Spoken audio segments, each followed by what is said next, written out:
Hello দর্শকবৃন্দ, আজকে আপনাদের জানাবো ইনসেপশন মুভি সম্পর্কে।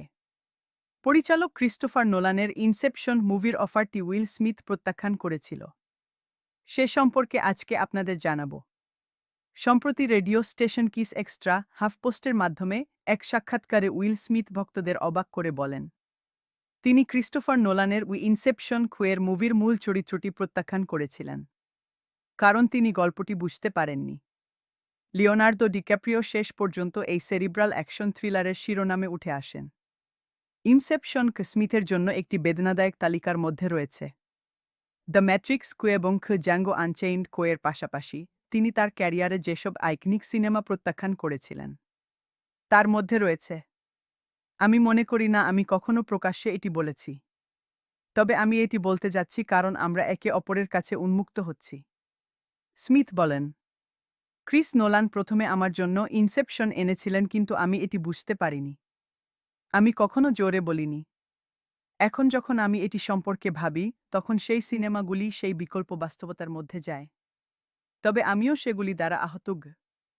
ইনসেপশন কে স্মিথের সম্ভাব্য সম্পৃক্ততার কথা তার প্রথম প্রকাশ করে নোলানের ব্লকবাস্টার সিনেমাটি থিয়েটারে মুক্তি পাওয়ার কয়েক মাস পরে এবং বিশ্বব্যাপী বক্স অফিসে $839 মিলিয়ন আয় করার পর। সূত্রগুলি সেই সময়ে প্রকাশ করেছিল যে ব্র্যাড পিট আসলে নোলানের প্রথম পছন্দ ছিলেন, কিন্তু তিনি এই প্রকল্পে প্রতিশ্রুতিবদ্ধ ছিলেন না। স্মিথের অবস্থান ছিল পরবর্তী, এখন প্রকাশ করছে যে তিনি গল্পটি বুঝতে পারেননি। ডিক্যাপ্রিও পরে চুক্তিবদ্ধ হন এবং শেষ পর্যন্ত তার সবচেয়ে বড় হিট সিনেমাগুলির মধ্যে একটিতে পরিণত হন।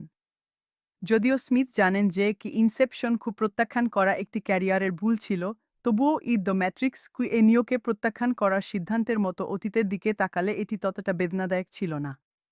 অংশটি কিয়ানু রিভসের কাছে গিয়েছিল, যা তাকে একটি আইকনিক অ্যাকশন ফ্র্যাঞ্চাইজি দিয়েছে। যেমন স্মিথ রেডিও সাক্ষাৎকারের সময় বলেছিলেন, এটি নিয়ে কথা বলা খুব খারাপ।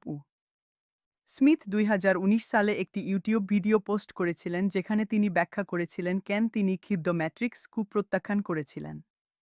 এর মূল কারণ ছিল কারণ তিনি ওয়াচস্কি ভাইবোনদের পিচের সাথে সংযুক্ত ছিলেন না, যা তিনি বলেছিলেন যে তাদের উদ্দেশ্যমূলক পরিচালনার ধরন সম্পর্কে বেশি, প্রকৃত গল্প সম্পর্কে নয়। স্মিথ আবার পিচকে এভাবে বললেন, আমরা ভাবছি, কল্পনা করো তুমি একটা লড়াই আছো, তুমি জেন লাফ দাও।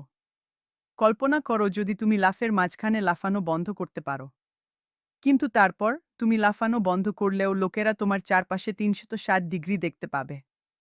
আমরা এই ক্যামেরাগুলি আবিষ্কার করতে যাচ্ছি এবং তারপর যখন তুমি লাফের মাঝখানে থামবে তখন লোকেরা পুরো লাফটি দেখতে পাবে। এরপর জ্যাঙ্গো আনচেইনড ছিল, যা কোয়েন্টিন ট্যারান্টিনো তাকে অফার করেছিলেন শেষ পর্যন্ত জেমি ফক্সের সাথে নাম ভূমিকায় অভিনয় করার আগে। স্মিথ জিকিউ ম্যাগাজিনকে বলেছিলেন যে তিনি প্রতিশোধের উপর দাসত্বের ছবি বানাতে চান না, তাই তিনি ট্যারান্টিনোকে প্রত্যাখ্যান করেছিলেন। তো দর্শক, আপনাদের বিষয়টি জেনে কেমন লাগলো তা কমেন্টে জানাবেন এবং চ্যানেলটি সাবস্ক্রাইব করবেন।